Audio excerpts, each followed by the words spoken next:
Okay, all right. Hi, everybody. Thanks for coming out to the very first session today. Try to be at least mildly entertaining. So like Jim said, I'll be talking about approaches to sky image-based single-axis tracker algorithms. I'd like to start by thanking my co-authors, our two interns, Gavin Cable and Dan Riley. So let's get started. Or we're going to wait for the clicker.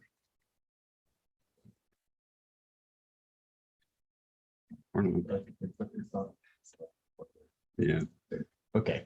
All right. We'll just go for it. Okay. So as much of you know, single axis tracking in varied weather conditions is not really something that has been done quite widely. So like, for example, PVLib's single axis tracker algorithm basically just follows the sun, which is of course optimal when it's sunny.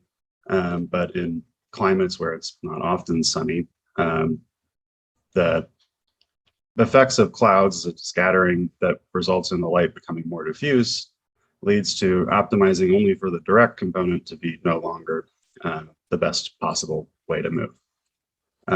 So you can kind of see this reflected most commonly in plots like the one on the right, which is direct and diffuse. And so this is over a cloudy day.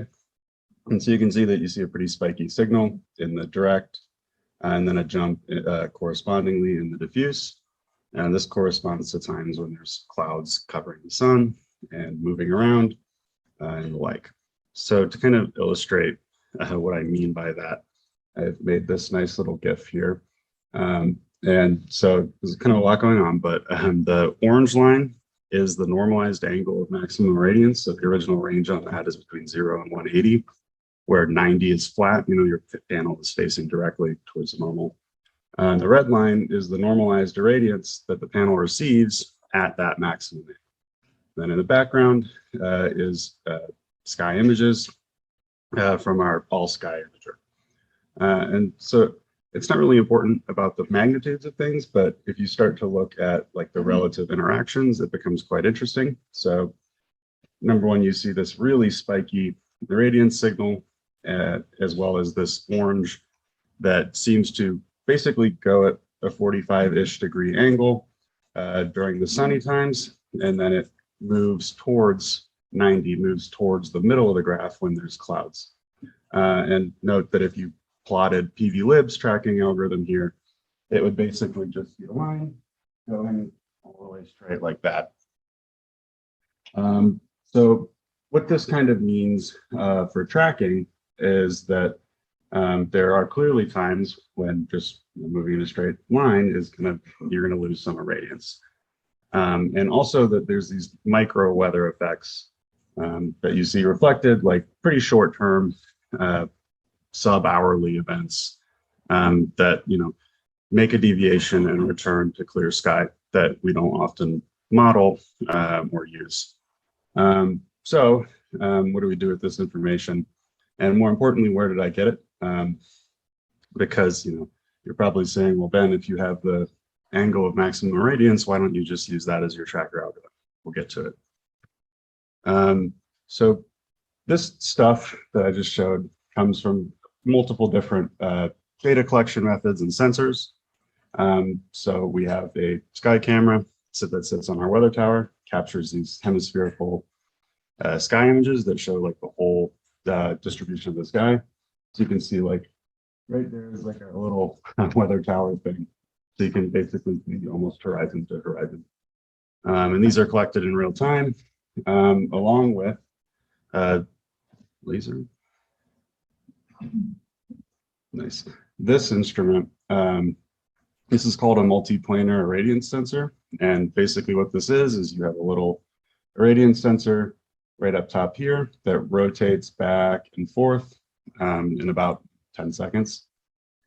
So what that does is it just measures your irradiance at each point along that rotation, which if you correspond that to the axis of rotation of your single axis tracker, you'll then find, you know, the irradiance at every possible point. And to test that, and we've aligned this thing with these things. This is a very miniature single axis tracker. We've got a module on there, shunted, and we measure ISC for irradiance. And this allows us to have like a little test bench. We have 2 of these to run, the classical algorithm bars. So that's kind of sensors that we have and setting the stage. So now I want to talk about different approaches that we can take towards, actually doing tracking. And this is going to be a bit, weird of a presentation because I have 3 approaches and none of them work. So that's great. But I'll explain them anyway, and I'll tell you why they don't work. So there's kind of 3 that I've come up with so far. One is based on cloud coverages, based on the sky images, and then some simple heuristics. One's based on a regression, sort of basically an auto regression, predicting slopes. And then another is, since I'm a machine learning guy, you're not going to get away without some fancy machine learning. So one is deep reinforcement learning. So each approach might, maybe use a neural network of some type to do something like cloud segmentation, predicting angles of maximal irradiance, or predicting an actual movement strategy. And note that these 2 are different. Your angle of maximal irradiance is like your perfect tracker. If your tracker had no wear and tear, could teleport instantaneously and cost nothing to move. But that's never the case. So our movement strategy needs to be somewhat, smooth and uniform, and not just teleporting to the right quote unquote place. And so each of these algorithms has their own set of drawbacks. So some rely on inputs that are like not exactly trivial to get or test, reliant on sensors, or somewhat difficult to generalize. And also explainability due to neural networks plug it into that. Yeah. So we'll start with this one called cloud coverage heuristic. And the concept here is pretty simple. If you've got a period of extended cloud cover, you move towards the horizontal by some amount. If there's no clouds, you follow the sun. And there's also further conditions that you can put in based on knowledge of the system. So for example, and if you encounter clouds in the mid-morning, which is also a time when it's optimal to be paying attention to it, there's correspondingly less risk to moving to horizontal, because at solar noon, you have to be there anyway. So that's what I mean by like heuristics, like things that we physically know about the system that we can encode as an if-else kind of thing. And so to actually get these cloud coverages, you start with these sky images. There's very many methods of calculating cloud coverage in literature. Your sky camera probably comes with one. I made one at PVSC if you saw me there, and there's a bunch of other. Use whichever you like, as long as it gets you from, starting with this RGB sky image to this mask here that segments the clouds from not cloud. And from there, you can calculate like a percentage coverage or a proportion cloudiness. And you can say, okay, if it is 80% cloudy for some duration of time, that's when we're going to start to adjust our movement strategy. And of course, those are parameters. How much coverage do you consider cloudy? How many previous time steps should you consider?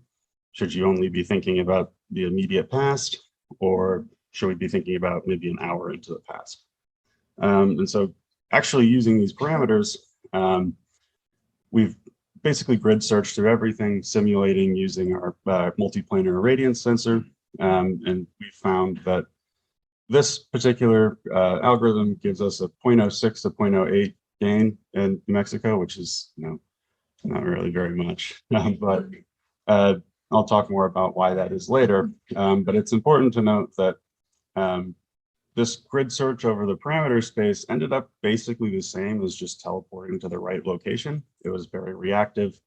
The optimal setting was, if there are 60% clouds in the last minute, then move, which doesn't seem to be a very realistic tracking algorithm, but it is in line with how we would actually measure the best algorithm, best location to be at. So yeah, anyway, the advantage of this is that it's fairly simple and configurable.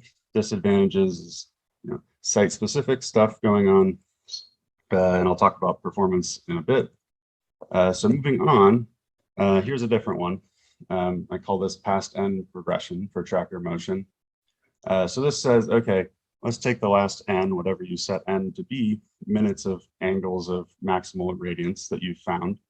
And if there's a positive slope, you move in that direction. If there's a negative slope, you move in that direction by some amount.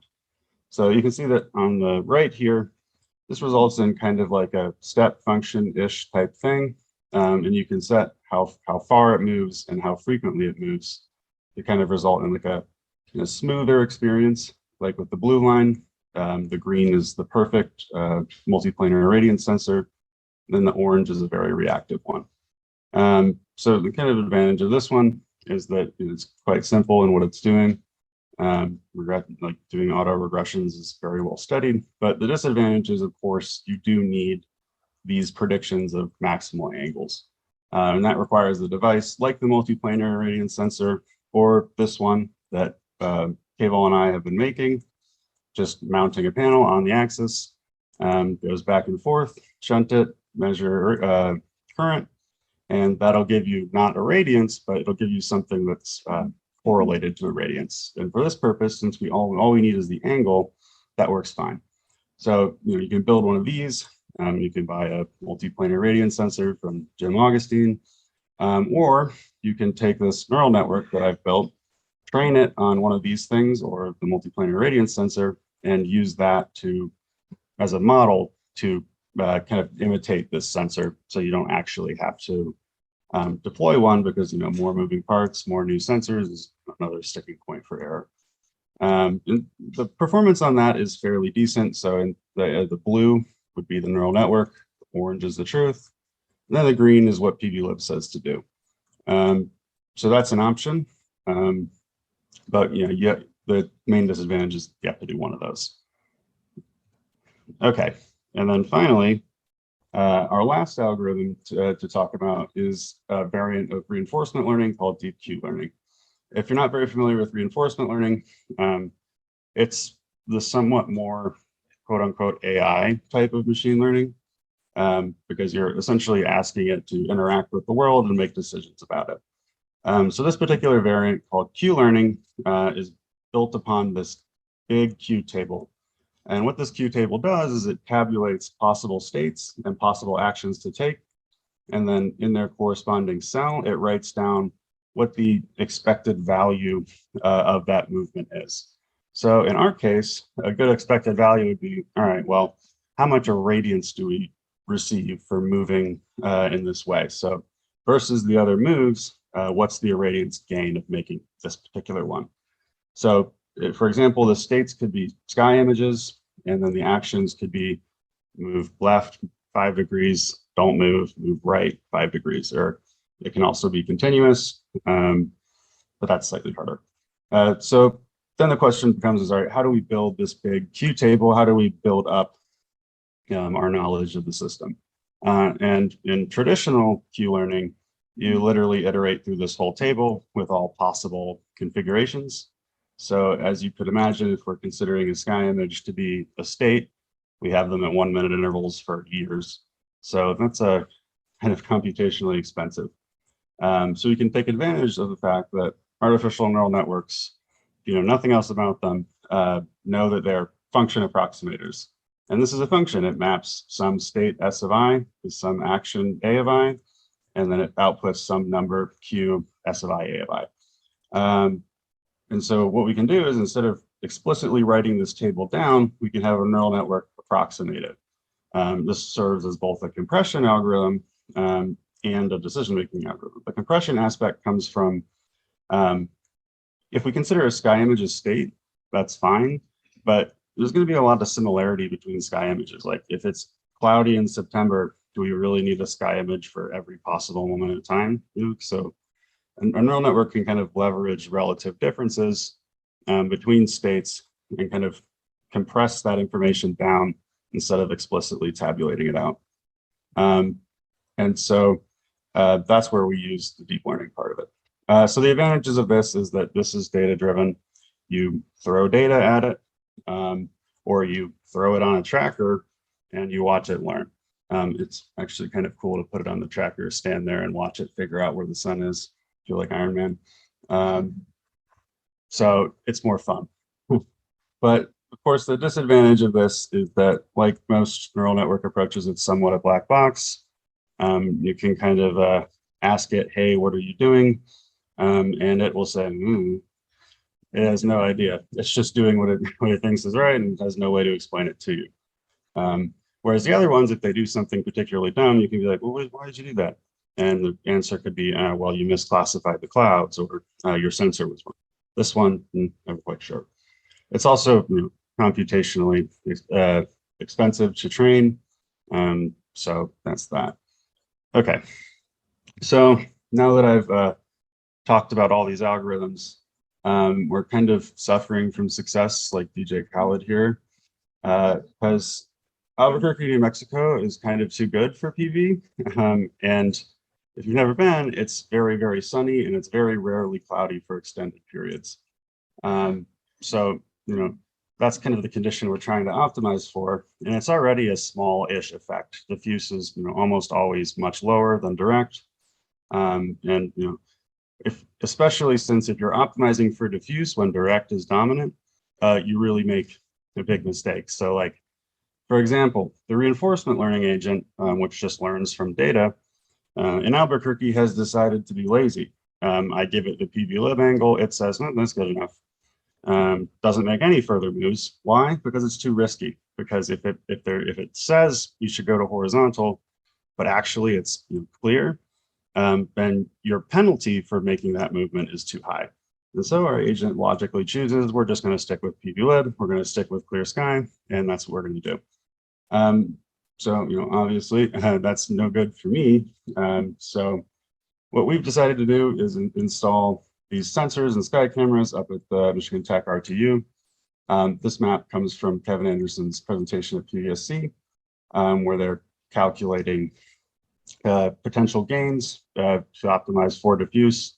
You can see in Albuquerque, it's quite small, which tracks with my numbers, 0.06 to 0.08.